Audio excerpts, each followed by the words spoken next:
Oi, gente, tudo bem? Um dos assuntos de muita relevância no contexto de emergência neurológica, neurocirúrgica, é a hemorragia subaracnoídea e, na maioria das vezes, está relacionado a aneurisma cerebral roto.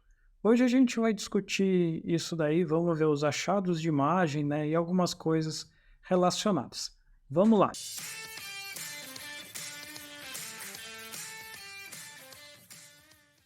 Bom, essa é uma paciente feminina de 60 anos, né? A história é assim, cefaleia, a pior cefaleia da vida, pode ser espontâneo, mas pode ser após um esforço físico mais extenso. A gente vai começar a dar alta convexidade na tomografia de crânio sem contraste. Partes moles e janela óssea não tem alteração, não vamos mostrar. A gente está aqui em cima, essa paciente tem 60 anos, então você espera que tenha já alguns espaços licóricos. Você até vê um pouquinho aqui, ó, de espaço licórico na autoconvexidade parietal, mas aqui à esquerda já está aparecendo menos, né? Está meio assimétrico esses espaços. Vamos dar sequência. Aqui a gente nem começou a ver, mas essa foice interhemisférica já está um pouco branca e você tem esse branco aqui. Veja que isso daqui é como se você estivesse pegando um lápis e desenhando o contorno de um sulco, né? Delimitando aqui onde está o giro frontal superior. E você vai descendo, ó, essa imagem começa a aparecer de várias formas. Ó. Vem aqui, tudo isso daqui é branco, é hiperdenso no estudo sem contraste.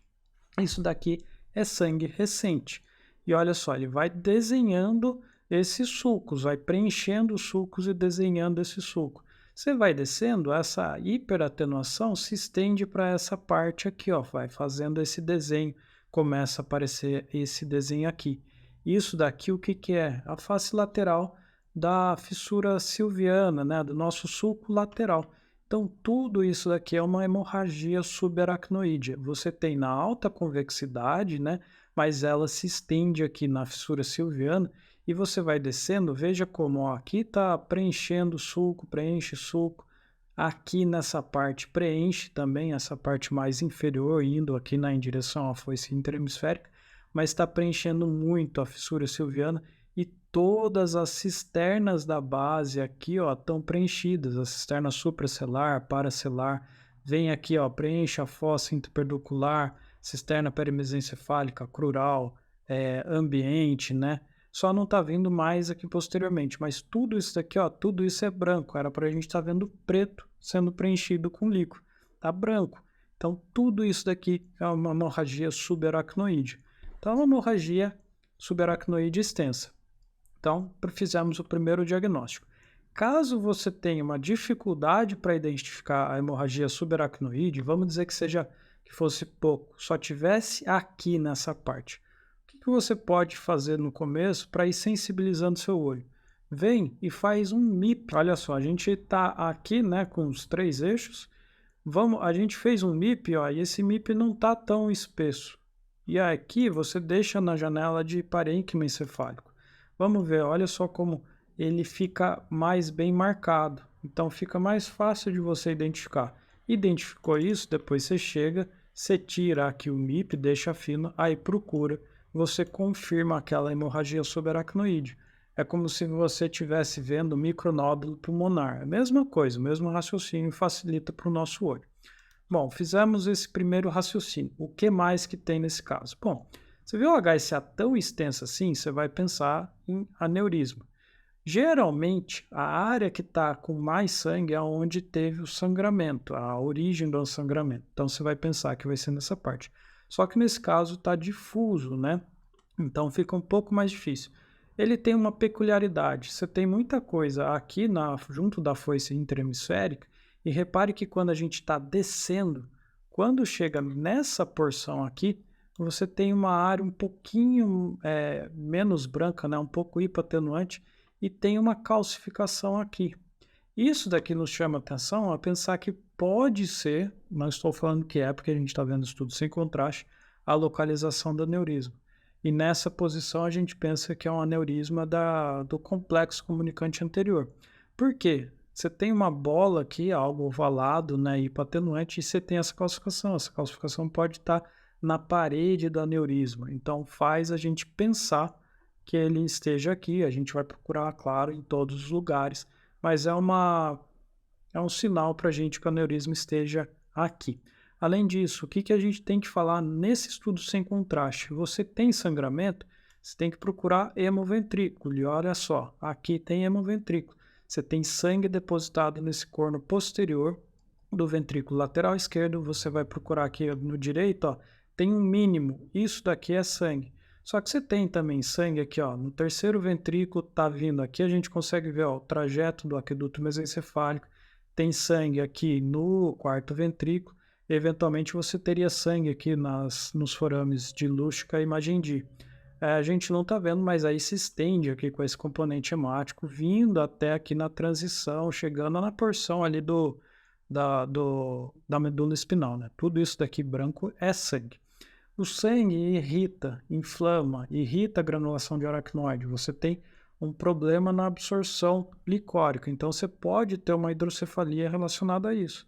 E de fato, a gente vê que esse sistema ventricular já está armado, né? A gente tem também um apagamento difuso dos sulcos, né? Uma obliteração aqui das cisternas da base, das fissuras encefálicas, mas você tem uma moderada dilatação desse sistema ventricular supratentorial, ou seja, dos ventrículos laterais do terceiro ventrículo. Você já vê esse corno temporal aqui armado, né? A pata do caranguejo se formando. Isso nos indica que tem algum grau de hidrocefalia hipertensiva. Além disso, ó, você já tem uma hipoatenuação ao redor desse ventrículo lateral. Tem uma hipoatenuação aqui, tem um pouco aqui, e você vai ver também algo aqui peritrigonal nessas partes. Nesse contexto, você pensa já que tem uma transsudação licórica, um edema subependimário. Tudo isso numa toma sem contraste. Bom, já vimos essas coisas, você tem que pensar se tem algum sinal de hipertensão intracraniana associado a mais. Abre a janela e procura retificação, abaulamento do disco óptico, né?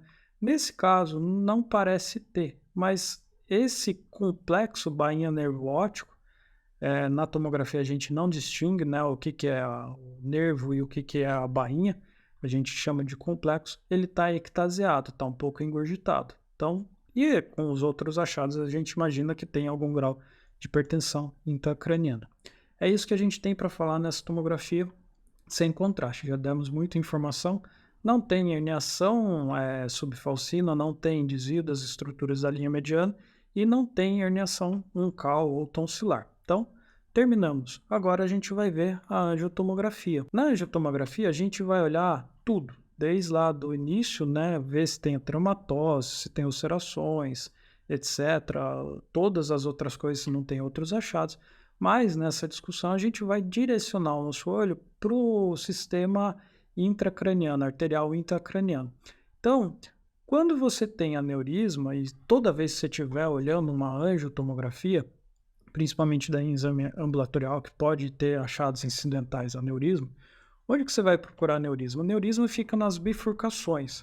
Então, geralmente eles vão estar onde? Você pode ter no complexo comunicante anterior, e de fato é onde está o nosso aneurisma aqui, ó, essa bola, a gente vai discutir melhor em seguida. Você tem muito comumente na bifurcação aqui da artéria cerebral média, né, nessa porção e nessa porção. Você tem aqui onde origina a comunicante posterior, entre a porção mais intracraniana ali, né, da artéria carótida interna. E você tem muito comumente também no topo da basilar. Você vê ela vindo aqui, sai a sulca, sai a cerebral posterior e em cima teria uma bolinha, aneurisma de topo da basilar. Às vezes, na carótida interna, você tem também, por exemplo, aneurisma no segmento oftálmico. Aí é comum ter algum sintoma de terceiro par, por exemplo, né? Bom, nesse caso, duas coisas. A gente já identificou o aneurisma que está aqui. Você viu um aneurisma, você tem que procurar com mais cuidado ainda os outros territórios. Quem tem um aneurisma tem mais chance de ter outro. Primeira coisa. Quando a gente identifica o aneurisma, o que a gente tem que falar? A gente tem que dar a orientação do aneurisma. Então a gente vê, ó, a gente está embaixo, estamos subindo, começa a aparecer o aneurisma e ele está mais para cima. Então ele tem uma orientação superior e ele está vindo um pouco deslocado aqui para a face lateral direita. Então você tem uma orientação superior e superolateral direita, ele e um pouco anterior, né? Ele está um pouco mais para frente. Então, para isso, a gente faz o MPR para ver melhor. Olha só. Aqui a gente está no MPR, as linhas é a nossa orientação. Veja como o aneurisma ó, ele tem essa orientação aqui, né? Ele está superiormente, anteriormente e deslocado um pouco para a direita. Quando você vê aqui nessa topografia, você fala complexo comunicante anterior, porque muitas vezes você não consegue, a artéria comunicante anterior é muito pequena. Nesse caso, a gente até pode falar que está no complexo, um pouco deslocado aqui na transição dos segmentos A1 e A2 da artéria cerebral anterior à esquerda. O que a gente tem que dar de dado? Além da orientação, a gente tem que medir o colo do aneurisma, então a gente tem que procurar onde ele está se originando no trajeto, né? Falar que é uma imagem de adição, que ela é sacular, né? Então é um aneurisma sacular. Aqui, nesse caso, agora a gente tira, o colo é essa medida aqui que a gente vai dar. Então é essa parte. Você dá o colo do aneurisma, você fala a distância entre o colo e o domo, ou seja, é a maior distância, o maior tamanho do aneurisma e o maior tamanho transverso. São essas as informações que a gente tem que passar para o neurocirurgião. Quando você estiver vendo também as anjos e se tiver aneurisma, outra coisa que você pode fazer é fazer o MIP em todos os eixos, né? Que fica aquela projeção maior. E aí você vai girando, vendo o aneurisma em todos os eixos. Então aqui a gente consegue ver ele mais bem definido e maior. Você consegue ver todos os outros territórios, né? Então você pode ir girando, aí é questão de experiência para você ir mexendo, ó, vendo ele tridimensionalmente, né?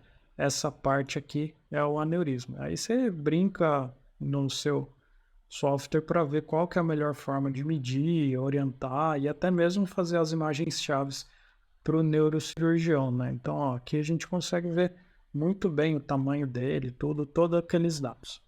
Bom, era isso que eu tinha para mostrar desse caso. Mais algumas considerações. A gente viu que tinha muito sangramento aqui em tudo. Então, quando tem muito sangramento, principalmente quando é HSA central, você pensa que ela é aneurismática. Tem que procurar aneurisma, tem que achar. Não achou, vai por uma arteriografia. Quando é na alta convexidade, é pouco, é discreto, você tem que pensar em alguns outros diagnósticos diferenciais. Teremos aulas específicas para isso. Mas você pensa em aneurisma quando o sangramento é central. Existe uma peculiaridade, uma outra entidade, quando você tem uma pequena quantidade de HSA aqui adjacente ao mesencéfalo, que é a hemorragia subaracnoídea perimesencefálica. Em 90% dos casos, essa hemorragia é uma hemorragia não aneurismática e provavelmente por uma ruptura de alguns vasinhos ali que estão nessa região e tem um bom prognóstico. Então, se você vir pequena hemorragia aqui nessa topografia, né, perimesencefálica, claro, você vai olhar angiotomo, vai procurar aneurisma, não achou? Pode pensar nessa hemorragia perimesencefálica. Ela vai estar centrada aqui, até pode vir um pouco aqui para as fissuras silvianas, né? Teoricamente não ultrapassaria a face lateral nesses sangramentos da hemorragia subaracnoide perimesencefálica, mas já vi casos que vinha um pouco mais, que não leu o livro e foi um pouco mais exuberante. Mas fica aí também um alerta para vocês que, apesar de ser central, né, pode ter essa entidade e não ser aneurismática. Claro, mais uma vez, reforçando, viu HSA, tem que procurar aneurisma. Uma última coisa, a gente não tem costume de colocar no laudo, mas são dados importantes porque tem relação com o prognóstico, que é a escala de Fish, e a gente pode usar a escala de Fish modificada para ficar mais fácil. É uma escala para hemorragia subaracnoide. Na escala de Fish modificada, você tem grau 0, em que você não identifica hemorragia subaracnoide anatoma. O grau 1, você tem uma HSA de fino calibre, fininha, sem ter hemoventrículo. O grau 2, ela é uma HSA com fino calibre, mas tem hemoventrículo. O grau 3 é quando você tem uma HSA mais espessa aqui, né? Sem hemoventrículo. E o grau 4 é quando você tem mais espesso aqui com o hemoventrículo. Então, nesse caso aqui, a gente tem um Fischer grau 4. Seria um pior prognóstico para esse paciente. Bom, pessoal, era isso que eu tinha para mostrar. Um caso bem rico, muita informação para ser passada e muita coisa para a gente raciocinar em cima. Lembrando, essa aula faz parte do nosso curso Sobrevivendo ao Plantão. É um curso bem completo que vai aprimorar muito o seu conhecimento. Vale a pena conhecer e o link está na descrição do vídeo. Independente disso, lembra aí, curte o vídeo, se inscreva no canal, ative as notificações. Todo dia a gente tem conteúdo novo, muita informação, muito conhecimento. E lembra também de compartilhar nosso conteúdo com seus amigos conhecidos para divulgar cada vez mais o conhecimento na radiologia diagnóstica. Muitíssimo obrigado e até uma próxima aula.